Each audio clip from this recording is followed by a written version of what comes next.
विष्णु जिनका नाम है, बैकुंठ जिनका धाम है, जगत के उन पालनहार को हमारा शत शत प्रणाम है।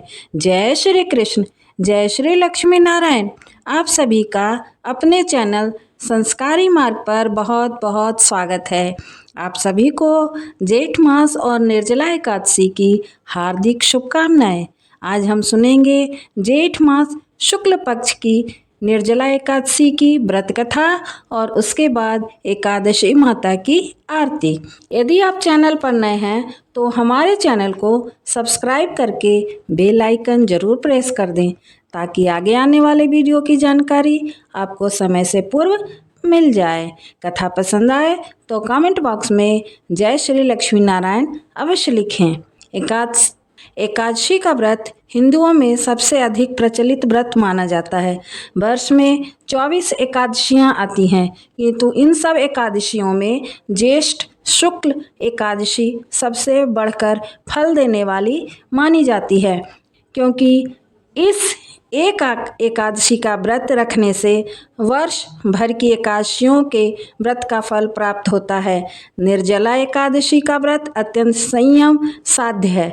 इस युग में यह व्रत संपूर्ण सुख को देने वाला और अंत में मोक्ष को प्रदान करने वाला कहा गया है।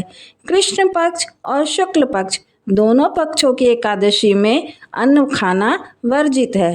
तो चलिए सुनते हैं निर्जला एकादशी व्रत की कथा। जब सर्वज्ञ वेद व्यास ने पांडवों को चारों पुरुषार्थ धर्म अर्थ काम और मोक्ष देने वाले एकादशी व्रत का संकल्प कराया, तब युधिष्ठिर ने कहा, जनार्दन, ज्येष्ठ मास के शुक्ल पक्ष में जो एकादशी पड़ती है, कृपया उसका वर्णन कीजिए। भगवान श्री कृष्ण ने कहा, हे राजन, इसका वर्णन परम धर्मात्मा सत्यवती नंदन व्यास जी करेंगे, क्योंकि ये संपूर्ण शास्त्रों के तत्वज्ञ और वेद वेदांग में पारंगत विद्वान हैं। तब व्यास जी ने कहा, कृष्ण पक्ष और शुक्ल पक्ष दोनों पक्षों की एकादशी में अन्न खाना वर्जित है। द्वादशी के दिन स्नान करके पवित्र हो और फूलों से भगवान केशव की पूजा करे। फिर नित्य कर्म समाप्त होने के पश्चात पहले ब्राह्मणों को भोजन देकर अंत में स्वयं भोजन करे। यह सुनकर भीमसेन बोले, परम बुद्धिमान पितामह, मेरी उत्तम बात सुनिए। राजाओं युधिष्ठिर, माता कुंती, द्रौपदी, अर्जुन, नकुल और सहदेव ये एकादशी को कभी भोजन नहीं करते तथा मुझसे भी हमेशा यही कहते हैं कि भीमसेन, एकादशी को तुम भी न खाया करो, परंतु मैं उन लोगों से यही कहता हूँ कि मुझसे भूख सहन नहीं हो गई। भीमसेन की बात सुनकर व्यास जी ने कहा, यदि तुम नरक को दूषित समझते हो और तुम्हें स्वर्गलोक की प्राप्ति अभीष्ट है तो दोनों पक्षों की एकादशियों के दिन भोजन नहीं करना चाहिए। भीमसेन बोले, महाबुद्धिमान पितामह, मैं आपके सामने सच कहता हूँ, मुझसे एक बार भोजन करके भी व्रत नहीं किया जा सकता, तो फिर मैं उपवास करके कैसे रह सकता हूँ। मेरे उदर में वृक्क नामक अग्नि सदा प्रज्वलित रहती है, अतः जब मैं बहुत अधिक खाता हूँ तभी यह शांत होती है। इसलिए महामुनि, मैं पूरे वर्ष भर में केवल एक ही उपवास कर सकता हूँ, जिससे स्वर्ग की प्राप्ति सुलभ हो तथा जिसके करने से मैं कल्याण का भागी हो सकूं। ऐसा कोई एक व्रत निश्चय करके बताइए, मैं उसका यथोचित रूप से पालन करूंगा। व्यास जी ने कहा, भीम, ज्येष्ठ मास में सूर्य वृष राशि पर हो या मिथुन राशि पर हो, शुक्ल पक्ष में जो एकादशी हो उसका यत्न पूर्वक निर्जल व्रत करो। केवल कुल्ला या आचमन करने के लिए मुख में जल डाल सकते हो। उसको छोड़कर किसी प्रकार का जल विद्वान पुरुष मुख में न डाले, अन्यथा व्रत भंग हो जाता है। एकादशी में सूर्योदय से लेकर दूसरे दिन के सूर्योदय तक मनुष्य जल का त्याग करे तो यह व्रत पूर्ण होता है। तदंतर द्वादशी को प्रभात काल में स्नान करके ब्राह्मणों को विधि पूर्वक जल और सुवर्ण का दान करे। इस प्रकार सब कार्य पूरा करके जितेंद्रिय पुरुष ब्राह्मणों के साथ भोजन करे। वर्ष भर में जितनी एकादशियाँ होती हैं उन सब का फल निर्जला एकादशी के पालन मात्र से मनुष्य प्राप्त कर लेता है, इसमें तनिक भी कोई संदेह नहीं है। शंख चक्र और गदा धारण करने वाले भगवान केशव ने मुझसे कहा था कि यदि मानव सबको छोड़कर एकमात्र मेरी शरण में आ जाए और एकादशी को निराहार रहे तो वह सब पापों से छूट जाता है। एकादशी व्रत करने वाले पुरुष के पास विशालकाय विकराल आकृति और काले रंग वाले दंड पाशधारी भयंकर यमदूत नहीं जाते। अंतकाल में पीताम्बरधारी सौम्य स्वभाव वाले, हाथ में सुदर्शन धारण करने वाले और मन के समान वेगशाली विष्णुदूत आखिर इस वैष्णव पुरुष को भगवान विष्णु के धाम ले जाते हैं। अतः निर्जला एकादशी को पूर्ण यत्न करके उपवास और श्री हरि का पूजन करो।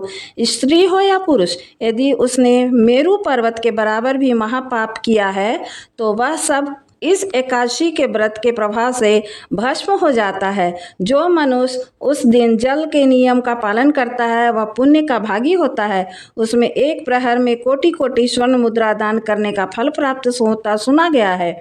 मनुष्य निर्जला एकादशी के दिन स्नान, दान, जप, होम आदि जो कुछ भी करता है वह सब अक्षय होता है। यह भगवान श्री कृष्ण का कथन है। निर्जला एकादशी को विधि पूर्वक उत्तम रीति से उपवास करके मानव वैष्णव को प्राप्त कर लेता है। जो मनुष्य एकादशी के दिन अन्न खाता है वह पाप का भोजन करता है। इस लोक में वह चंडाल के समान है और मरने पर दुर्गति को प्राप्त होता है। जो ज्येष्ठ के शुक्ल पक्ष की एकादशी को उपवास करके दान करेंगे वे परम पद के को प्राप्त करेंगे। जिन्होंने एकादशी को उपवास किया है वे ब्रह्म हत्यारे, शराबी, चोर तथा गुरुद्रोही होने पर भी सब पातकों से मुक्त हो जाते हैं। हे कुंती नंदन, निर्जला एकादशी के दिन श्रद्धालु स्त्री पुरुष के लिए जो विशेष दान और कर्तव्य विहित है उन्हें सुनो। उस दिन जल में शयन करने वाले भगवान विष्णु का पूजन और जलमयी धेनु का दान करना चाहिए अथवा प्रत्यक्ष धेनु या घृतमयी धेनु का दान उचित है। पर्याप्त दक्षिणा और भांति भांति के मिष्टानों द्वारा यत्नपूर्वक ब्राह्मण को संतुष्ट करना चाहिए। ऐसा करने से ब्राह्मण अवश्य संतुष्ट होते हैं। उनके संतुष्ट होने पर श्री हरि मोक्ष प्रदान करते हैं।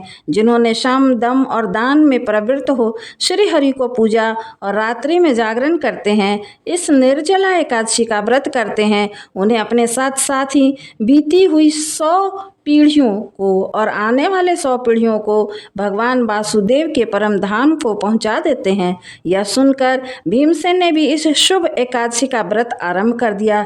तब से इस लोक में पांडव द्वादशी के नाम से विख्यात हुई। ज्येष्ठ शुक्ल पक्ष एकादशी के ही दिन भगवान श्री कृष्ण ने देवी रुक्मिणी का हरण किया था। अतः यह एकादशी रुक्मिणी हरण एकादशी के नाम से भी जानी जाती है। कथा पूर्ण हुई।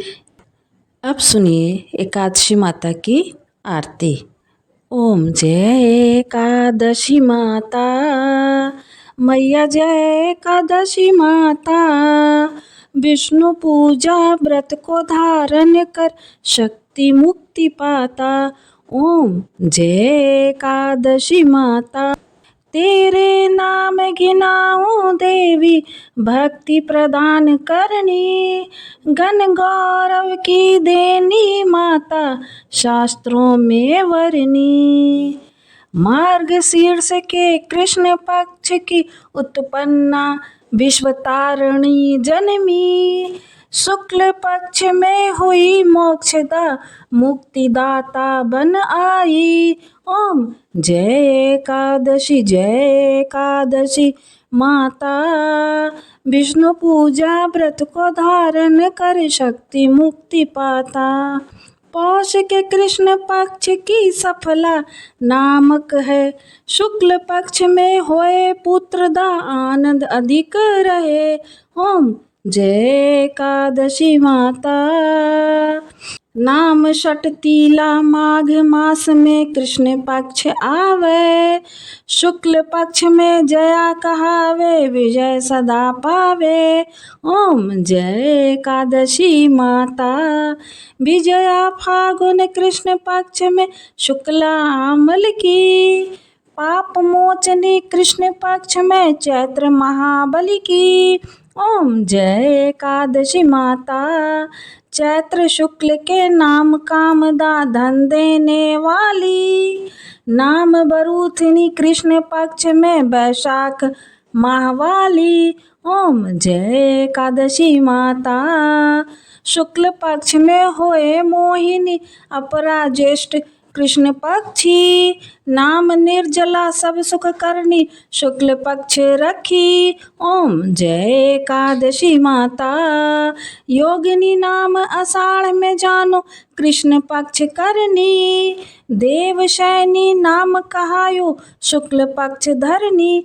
ओम जय एकादशी माता। कामिका श्रावण मास में आवे कृष्ण पक्ष कहिए, श्रावण शुक्ला होए पवित्र आनंद से रहिए। ओम जय एकादशी माता। अजा भाद्रपद्र कृष्ण पक्ष की परिवर्तनी शुक्ला, इंदिरा अश्विन कृष्ण पक्ष में व्रत से भवसागर निकला। ओम जय एकादशी माता। पाप कुंशा है शुक्ल पक्ष में आप हरनहारी, रमा मास कार्तिक में आवे सुखदायक भारी। ओम जय एकादशी माता। देवोत्थानी शुक्ल पक्ष की दुखनाशक मैया, पावन मास में करूं विनती पार करो नैया। ओम जय एकादशी माता। परमा कृष्ण पक्ष में होती जन मंगल करनी, शुक्ल मास में होए पद्मिनी दुख दारिद्र हरणी। ओम जय एकादशी माता। जो कोई आरती एकादशी की भक्ति सहित गावे, जन गुरु दीता स्वर्ग का वासा निश्चय वह पावे। जय जय एकादशी माता।